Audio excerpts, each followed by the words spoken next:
सलाम इनकी मोहब्बत को ये कह रहा ना कि इंसान है, इसे पता होता है कि कहाँ कौन सा काम निकलता है, लेकिन ऐसे मसलों में कभी कभी दिक्कत हो जाते ना।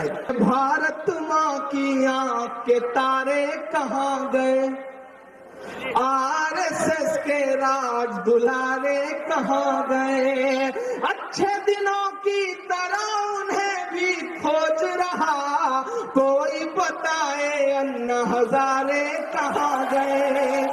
हेलो मैं दानिश, आइए इमरान प्रताप गढ़ी साहब की एक नज़्म देख लेते हैं, सुन लेते हैं।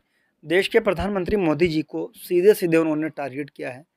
क्या टारगेट किया है, इस वीडियो के माध्यम से हम जानने की कोशिश करेंगे। दरअसल हम आपको जानकारी के लिए बताते चलें कि ये नज़्म बहुत पुरानी है। ये उस दौर की नज़्म है 2017-18 में, जब इमरान प्रताप गढ़ी साहब इकरा हसन जी की एक दावत पर पहुँचते हैं और कैराना की सरजमी पर पहली बार मुशायरा पढ़ते हैं। काफ़ी झूम कर पढ़ते हैं, पब्लिक भी उन्हें काफ़ी प्यार देती, मान सम्मान देती है और बहुत तालियां बजती हैं। आइए एक बार इस नज़्म को सुनने से पहले डीएल गोल्डन न्यूज़ चैनल को सब्सक्राइब करें। आप भी इस तरीके के वीडियोस देखना चाहते हैं तो चैनल को ज़रूर लोगों में, यार दोस्तों में शेयर करें। वीडियो देख लेते हैं। सलाम इनकी मोहब्बत को ये कह रहा ना कि इंसान है, इसे पता होता है कि कहाँ कौन सा काम निकलता है, बिल्कुल, लेकिन ऐसे मसलों में कभी कभी दिक्कत हो जाते ना। वो इन जैसे एक साहब थे, वो मस्जिद में जुमे की नमाज के लिए बैठे हुए थे। खुतबे से पहले आपको याद होता है ना, वो चंदे वाला डिब्बा निकलता है सामने से।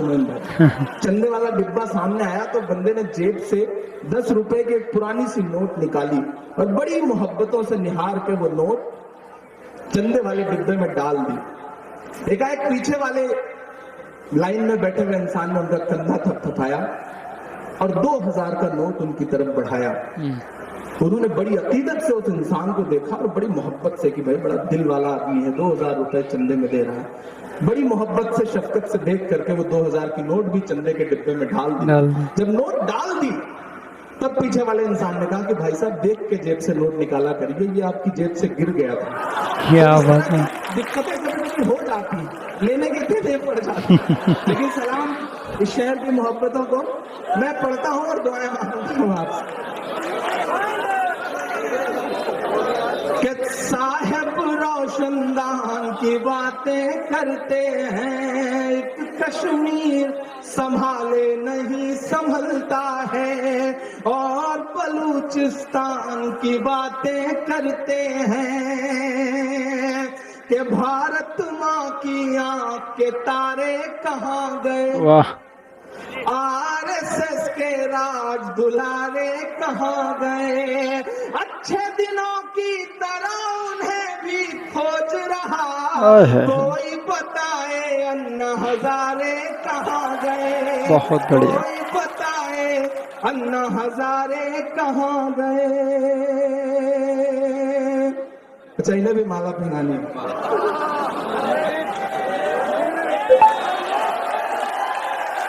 वाह, उनकी मोहब्बत है और बहुत मोहब्बत वाले इंसान हैं।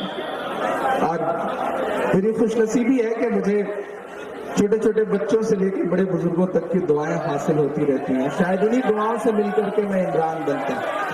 हाँ, मुझे पता है कि उनकी उम्र बहुत ज्यादा है, लेकिन दूर से देख के कोई भी अंदाजा नहीं लगा सकता। और मैं तो यही मानूंगा कि एक छोटे से मासूम से दिल वाले इंसान ने मुझे दुआओं से नवाजा है।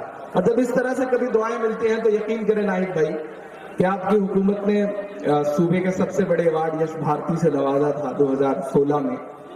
वो खुशी जो मिली थी, यकीनन बहुत बड़ी खुशी थी कि महज 29 साल की उम्र में सूबे का सबसे बड़ा अवार्ड आपके दामन में हो।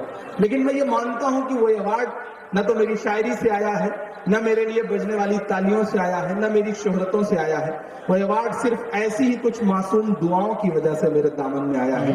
मैं सलाम करता हूं सब बच्चों की, बड़ों की, बुजुर्गों की दुआओं के लिए, उनकी मोहब्बतों के लिए। मैं पढ़ता हूं साहब, हम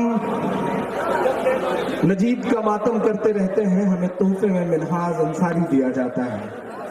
हम मिनहाज का रोना रोते रहते हैं, हमें कतारों में लगा करके नोट बदलवाने के नाम पर 125 से ज्यादा मौतों का तोहफा दिया जाता है। हम उस पर भी सब्र कर जाते हैं तो हमें तोहफे में 26 जवानों की मौत का तोहफा दिया जाता है। हम उस पर भी अपने आंसू पोंछ लेते हैं साहब तो हमें जमशेदपुर और छत्तीसगढ़ में और झारखंड में अफवाह के नाम पर 17 से ज्यादा मौतों का तोहफा दिया जाता है। तो उत्तर प्रदेश के हाल आपको नहीं गिना रहा हूं। तब मुझे लगता है कि मुझे बड़ी मासूमियत से, बड़ी सादगी से ये बात कहनी चाहिए। बिल्कुल। और ये बात मैं इसलिए कह रहा हूं क्योंकि शायद समाज का आईना होता है और आईने की जिम्मेदारी है कि वो वही दिखाए जो वो देख रहा है। मैं बिल्कुल। हिम्मत करता हूं और आपसे दुआएं मांगता हूं। सही बात। कि और कितना हमें बर्बाद करोगे साहिब, वाह। क्या सितम और नया ईजाद करोगे साहिब। मेरी शायरी नहीं बल्कि मेरी बिल्कुल बिल्कुल। ना हमें बर्बाद करोगे ये साहिब, वाह। साहिब, क्या सितम और नया ईजाद करोगे साहिब। खुद के औलाद नहीं है तो बताओ इतना, वाह भाई वाह। कितनी माँ को बे औलाद करोगे वाह। साहिब, करोगे साहिब। कितनी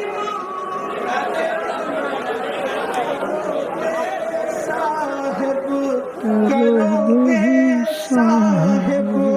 वाह भाई वाह। बिल्कुल नई सी नज़्म आपको सुनाने। दोस्तों, आपने इमरान प्रताप गढ़ी साहब की वो नज़्म सुनी जो नज़्म उन्होंने कैराना के सरज़मी पर खड़े होकर के पढ़ी है। ये नज़्म काफ़ी ज़्यादा सुनी गई और देश के प्रधानमंत्री जी से होते हुए अन्ना हज़ारे तक का उन्होंने सफ़र किया और सामने बैठी हुई आवाम ने उनके एक एक मिसरे के ऊपर तालियां बजाईं। मासूम मासूम बच्चों ने आकर के उनको मालाएं उनके गले में डाली, दुआओं से भर के। और इमरान साहब ने यही कहा है कि जो मुझे यश भारती अवार्ड मिला है वो ये सुनने में आ रहा है कि दरबारों पर लोगों के चक्कर लगाने से मिला करते हैं, लेकिन नहीं, अब तो ये भी पता चल गया कि हुकूमत सच बोलने वाले को भी अवार्ड देती है। जी हाँ दोस्तों, ये सच है कि इमरान प्रताप गढ़ी साहब ने आवाम का दर्द गाया, आवाम की शायरी, आवाम के दर्द को अपनी नज़मों में हिस्सा दी, जगह दी। तो शायद वही दर्द हुकूमत ने, यानी अखिलेश यादव जी उस समय सरकार में हुआ करते थे, उन्होंने उस दर्द को महसूस किया कि एक शख्स, नौजवान शख्स है, वो आवाम का दर्द गा रहा है। और उत्तर प्रदेश का सबसे बड़ा अवार्ड होता है यश भारती अवार्ड। तो इस अवार्ड से इमरान प्रताप गढ़ी साहब को नवाजा गया। उन्होंने कहा है कि मेरा ये यश भारती अवार्ड मेरी शायरी नहीं, मेरे लिए जो तालियां बजी इसके लिए नहीं, मैं अच्छा दिखता हूँ इसलिए नहीं, क्योंकि मुझे इसलिए मिला इन मासूम मासूम बच्चों की जो दुआएं मेरे साथ हैं, सिर्फ़ और सिर्फ मुझे इनके वजूद पर मुझे यश भारती अवार्ड दिया गया है, ना कि मेरी शायरी के लिए दिया गया है। ये सच है। इमरान प्रताप गढ़ी साहब ने कैराना के सरज़मी पर बहुत ही अच्छे अंदाज में उन्होंने नज़में कहीं। कोई ये कि यही नहीं प्रोग्राम है, इससे पहले कई हम वीडियोज़ अपलोड कर चुके हैं। भले से इस वीडियो में कहीं पर इकरा हसन जी ना नज़र आती हूँ, वो अलग बात है, लेकिन साइड में आप इकरा हसन जी, उनकी अम्मी, उनके भाई बैठे हुए हैं, उनका फ्रेम में, कैमरे के फ्रेम में वो फ़ोटो नहीं लिया गया है। शायद इसलिए क्योंकि सिर्फ़ और सिर्फ शायर को ही उन्हें इंक्लूड करना था, शामिल करना था, बाकी उनको नहीं। तो हो सकता है उनकी एक प्राइवेसी भी रही हो कि मत लेना, तो हो सकता है एक प्राइवेसी का कारण रह सकता है, इसीलिए उनका फ़ोटो नहीं लिया गया है। बाकी आप बैनर पे भी पीछे देख सकते हैं इकरा हसन जी का फ़ोटो लगा हुआ है। इससे पहले हम उनके 2-3 वीडियोज़ भी अपलोड कर चुके हैं अपने डीएल गोल्डन न्यूज़ चैनल पर, जिसको तकरीबन 2-2, 3-3, 4-4 लाख लोगों ने भी देखा है। और आप भी इस वीडियो को देखिएगा, अपने यार दोस्तों में ज़रूर शेयर करिएगा। ये नज़्म सुन करके भाई हमें बहुत पसंद आया, बहुत अच्छा लगा। अगर आप भी कोई अच्छी सी नज़्म कहना चाहें, कोई बेहतरीन नज़्म कहना चाहें, बहुत खूबसूरत अंदाज़ में नज़्म कहना चाहें, तो कमेंट्स करके बताइएगा। और कमेंट्स के माध्यम से हम अपना आपको व्हाट्सएप नंबर शेयर करेंगे और उस व्हाट्सएप नंबर पर आप मुझे अपनी वीडियो, अपनी नज़्म, अपनी गीत, कहानी जो कहना चाहें वो मुझे शेयर करेंगे और हम अपने डीएल गोल्डन न्यूज़ चैनल पर उसको सुनेंगे और अपलोड कर देंगे। आप सोच रहे होंगे केवल हम वॉइस भेजेंगे, तो सिर्फ़ और सिर्फ रिकॉर्डिंग करके अपनी वॉइस भेज देना या वीडियो में बनाकर भेज देना, हम उसकी वॉइस ले लेंगे। तो इस वीडियो को देखने के बाद आप क्या कुछ कहना चाहेंगे, कमेंट्स करके ज़रूर बताएँ। मिलते हैं किसी और वीडियो के साथ, दुआ में देखना। जय हिंद।